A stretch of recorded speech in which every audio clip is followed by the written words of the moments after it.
ये न मित्र दुख होहि दुखारी, तिनहि बिलोकत पातक भारी।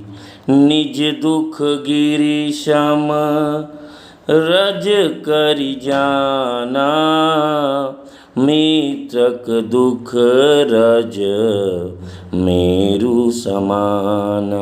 जो लोग मित्र के दुख से दुखी नहीं होते, उन्हें देखने से ही बड़ा पाप लगता है। अपने पर्वत के समान दुख को धूल के समान और मित्र के धूल के समान दुख को सुमेर के समान जाने। जिनके असीमति सहज न आई, ते सठकत हठि करत मिताई।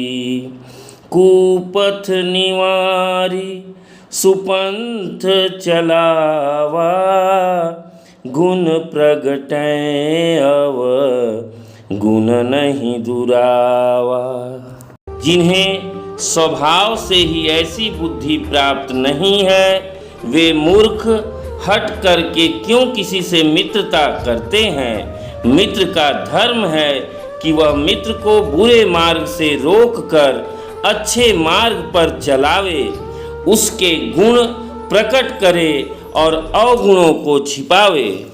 देत लेत मन संक न धरई, बल अनुमान सदा हित करई। विपत्ति काल कर सतगुण नेहा, श्रुति कह संत मित्र गुण एहा। देने लेने में मन में शंका न रखें, अपने बल के अनुसार सदा हित ही करता रहे। विपत्ति के समय में तो सदा 100 गुना स्नेह करे। वेद कहते हैं कि श्रेष्ठ मित्र के लक्षण यही हैं। आगे कह मृदु बचन बनाई, पाछे अनहित मन कुटिलाई। जाकर चित अहि गति सम भाई, अस कुमित्र परि हरहि भलाई। जो सामने तो बना बना कर कोमल वचन कहता है और पीठ पीछे बुराई करता है तथा मन में कुटिलता रखता है, हे भाई, जिसका मन सांप की चाल के समान टेढ़ा है, ऐसे कुमित्र को तो त्यागने में ही भलाई है। सेवक सठ नृप कृपन कुनारी, कपटी मित्र शूल समचारी। सखा सोच त्यागहु बल मोरे, सब विधि घटब काज मैं तोरे। मूर्ख सेवक, कंजूस राजा, उल्टा स्त्री और कपटी मित्र, ये चारों शूल के समान पीड़ा देने वाले हैं। हे सखा, मेरे बल पर अब तुम चिंता छोड़ दो। मैं सब प्रकार से तुम्हारे काम आऊँगा, तुम्हारी सहायता करूँगा। नमस्कार मित्रों, आप सभी राम श्रृंखला के भाग 71 में प्रभु श्री राम द्वारा सुग्रीव को मित्रता के जो लक्षण है वो बताए जा रहे हैं। और सुग्रीव जहाँ प्रभु श्री राम से बाली के वध के लिए मदद मांगने के लिए खड़े हैं, और चूँकि प्रभु श्री राम और सुग्रीव की मित्रता हो चुकी है, तो उन्होंने सुग्रीव को भरोसा दिलाया कि वे एक अच्छे मित्र की भांति उनके सभी कष्टों को दूर करने में उनकी सहायता करेंगे, बाली के आतंक से उन्हें मुक्त कराएंगे। प्रभु श्री राम की इन बातों को सुनकर सुग्रीव को विश्वास हो गया कि अब प्रभु श्री राम मेरे सभी दुखों को नष्ट करेंगे और बाली के अत्याचार से मुझे मुक्ति दिलाएंगे। प्रभु श्री राम की प्रेरणा से सुग्रीव बाली को युद्ध के लिए ललकारता है और सुग्रीव की ललकार सुनकर बाली तत्काल युद्ध के लिए प्रस्तुत हो जाता है और दोनों में भीषण युद्ध होता है। किंतु बाली और सुग्रीव एक तरह दिखते थे, इस वजह से प्रभु श्री राम बाली को बाण मारने में असमंजस की स्थिति में पहुंच जाते हैं कि वो समझ नहीं पाते कि कौन सुग्रीव है और कौन बाली है। मित्रों, खैर वो तो अंतर्यामी थे, सर्वज्ञाता थे, लेकिन एक सांसारिक लीला के तहत चूँकि दोनों भाई एक जैसे दिखते थे तो वहाँ पर प्रभु श्री राम ने यह एक नाटक ही किया कि वे नहीं पहचान पाए, यह उनकी लीला थी।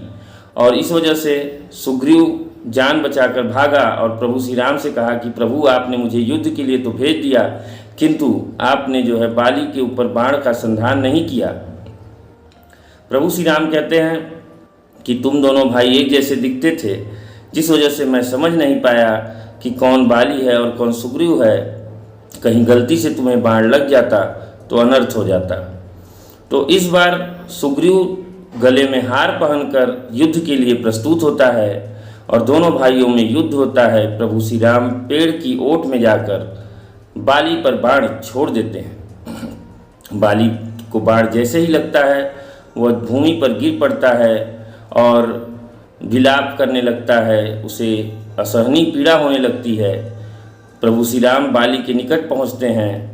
प्रभु श्री राम को देखते ही बाली पूछता है कि हे प्रभु, आपने मुझे व्याध की तरह छिप कर क्यों मारा?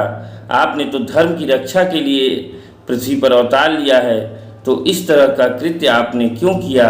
मैं बैरी सुग्रीवई प्यारा, अवगुण कवन नाच मोहि मारा। मैं बैरी और सुग्रीव प्यारा हो गया प्रभु, किस दोषवश आपने मुझे मारा? श्री राम ने कहा, हे मूर्ख सुन, अनुज बधु भगिनी सुत नारी, सुनु सठ कन्या समय चारी। इनहि कुदृष्टि बिलो कई जोई, ताहि बधे कछु पाप न होई। छोटे भाई की स्त्री, बहन, पुत्र की स्त्री और कन्या, ये चारों समान हैं। इनको जो कोई बुरी दृष्टि से देखता है उसे मारने में भी कुछ भी पाप नहीं होता। बाली ने प्रभु श्री राम की महत्ता को जानकर बड़े विनम्रता से कहा कि प्रभु, आपके समक्ष मेरी चतुराई नहीं चल सकती है, किंतु हे प्रभु, क्या अब आपके दर्शन पाकर भी मैं पापी ही रहा? क्या अब भी मैं अधम रहा जिसके सामने साक्षात नारायण हो? बाली की बातों को सुनकर प्रभु श्री राम को उस पर दया आई। उन्होंने बाली के सिर पर स्पर्श किया, स्नेह भरा स्पर्श किया और बाली से कहा कि तुम चाहो तो मैं तुम्हें अभी भी प्राणदान दे सकता हूँ। तुम अपने शरीर को स्थिर करो, मैं तुम्हारे प्राणों को स्थिर कर दूंगा और तुम फिर से पहले जैसे हो जाओगे। किंतु बाली ने कहा कि प्रभु, अब आपके समक्ष आपका दर्शन प्राप्त कर मैं ऐसा अवसर क्यों छोड़ूं? बाली ने कहा, जन्म जन्म मुनि जतन कराई, अंत राम कही आवत नहीं। प्रभु, मुनि लोग जन्म जन्म तक जतन करते हैं, आपकी साधना करते हैं, लेकिन फिर भी अंत में राम मुँह से नहीं निकल पाता, और जिसके सामने साक्षात प्रभु हों वह ऐसा अवसर क्यों छोड़े, और इस प्राण को अब रख के करना ही क्या है। ऐसा कहकर प्रभु के चरणों पे अपने मन को स्थिर कर बाली ने अपने प्राणों का त्याग कर दिया।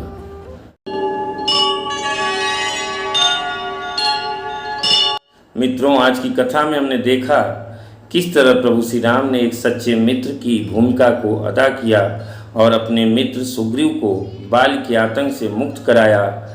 एक बार उनके ऊपर आरोप भी लगा कि उन्होंने छिप कर वार किया, लेकिन अपने मित्र के लिए उन्होंने इस कलंक को भी सहा, लेकिन अपनी मित्रता को निभाया।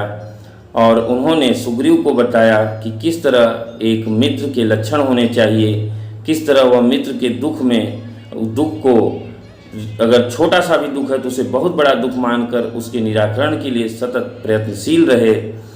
मित्रों, आज हमारे समाज में बहुत से लोग मित्रता तो करते हैं, लेकिन उस मित्रता के कसौटी पे जब खरा उतरना होता है तो कदम पीछे खींच लेते हैं। केवल स्वार्थवश जुड़े रहने का दिखावा करते हैं कि हम आपके बहुत करीबी हैं, लेकिन वास्तव में जब ज़रूरत पड़ती है तो लोग पीछे हट जाते हैं। मित्रों, आप कम से कम मित्र बनाइए, एक ही मित्र बनाइए, 2 ही मित्र बनाइए, लेकिन जिसके साथ मित्रता करिए उसे पूरी ईमानदारी से निभाइए। यही प्रभु श्री राम हमें यहाँ पर संदेश देते हैं। मित्रों, फिर मिलेंगे अगले अंक में, तब तक आपसे आज्ञा लेता हूँ। नमस्कार, जय श्री राम।